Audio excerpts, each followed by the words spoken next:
సార్వత్రిక ఎన్నికల ప్రచారంలో భాగంగా బలిజ వీధి నందు గంగమ్మ తల్లికి ప్రత్యేక పూజలు నిర్వహించిన అనంతరం మరొకమారు వైఎస్ జగన్మోహన్ రెడ్డి ప్రభుత్వాన్ని ఆశీర్వదించాలని రాజంపేట పార్లమెంట్ సభ్యులుగా పివి మిథున్ రెడ్డిని కోరారు. కోడూరు శాసనసభ అభ్యర్థిగా కోరముట్ల శ్రీనివాసుల్ని వారు ఇరువురు తమను అత్యధిక మెజారిటీతో గెలిపించాలని ఇంటింటికి తిరుగుతూ మన ప్రభుత్వంలో గడిచిన 5 సంవత్సరాల్లో అందించిన సంక్షేమ పథకాలు మరియు జరిగిన అభివృద్ధి కార్యక్రమాల గురించి వివరిస్తూ ఇవి ఇలాగే కొనసాగాలంటే ఒకసారి మనందరి ప్రభుత్వం వైఎస్ఆర్ కాంగ్రెస్ పార్టీని మరలా ఒకసారి అత్యధిక మెజారిటీతో గెలిపించాలని అభ్యర్థిస్తున్న ఇరువురు.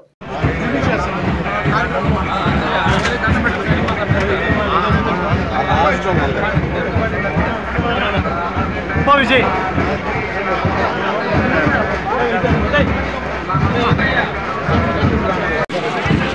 పదనాను పదనా ఎలాగంటే అలాగా మాట్లాడుతున్నాడు. అదేవిధంగా ఆయన తోడు పవన్ కళ్యాణ్ ఆయన 21 సీట్లు తీసుకొని దాంట్లో సగం సీట్లు చంద్రబాబు క్యాండిడేట్లో పెట్టుకున్నాడు. పూర్తిగా పవన్ కళ్యాణ్ అనేది పూర్తిగా చంద్రబాబు నాయుడు గారికి అమ్మకపోయారు. కాబట్టి ఆయన పవన్ కళ్యాణ్ గారు కానీ లేకపోతే 10 ఏళ్ళ తర్వాత ప్రజల పేరు చెప్పుకొని విపరీతంగా సంపాదించి 10 సంవత్సరాలకి ఎక్కడ కూడా నియోజకవర్గంలో ఎవరిని పట్టించుకోవాలి. కిరణ్ కుమార్ రెడ్డి కూడా వీళ్ళందరూ కూడా ఒక కూటమిగా వచ్చారు. వీళ్ళ వల్ల ఎవరి వల్ల ఉరిగేది ఏమీ లేదు. ప్రజలకు ఉపయోగపడే పరిస్థితి కూడా ఏముండదు. నోరు ఉంది కదా అని చెప్పి చంద్రబాబు నాయుడు ఇష్టం వచ్చినట్లు మాట్లాడుతూ ఉన్నారు. అదేవిధంగా పవన్ కళ్యాణ్ కూడా ఆయనకు తెలిసింది లిక్కర్ వ్యాపారం అంటేనే మేము దూరం, అసలు ఇది లేదు, లేకపోతే ఇంకోటి ఆరోపణలు చేస్తూ ఉన్నారు.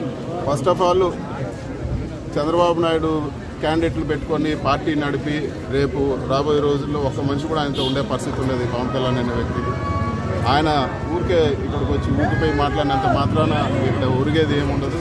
ఖచ్చితంగా ప్రజలు ఇక్కడ వైఎస్ఆర్ కాంగ్రెస్ పార్టీని గెలిపిస్తారు.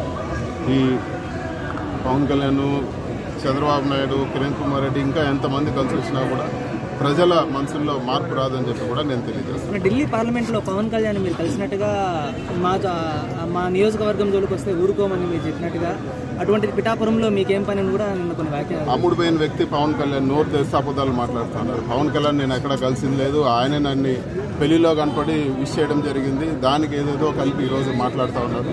పిఠాపురంలో వంగా గీత గారు బలమైన అభ్యర్థి, ఖచ్చితంగా ఆవిడ గెలుస్తారు. ఆయన అక్కడ భయపడి ఈరోజు ఇలాంటి ఆరోపణలన్నీ చేస్తున్నారు. ఏదో అయిపోయింది, ఏమో జరిగిందని చెప్పి ఎవరు కూడా ఏం పట్టించుకోవడం లేదు. ఆయన గురించి పెద్దగా పట్టించుకోవాల్సిన అవసరం కూడా లేదు. పిఠాపురంలో వైఎస్ఆర్ కాంగ్రెస్ పార్టీ బలంగా ఉంది. ఖచ్చితంగా పిఠాపురం విజయం సాధిస్తుంది.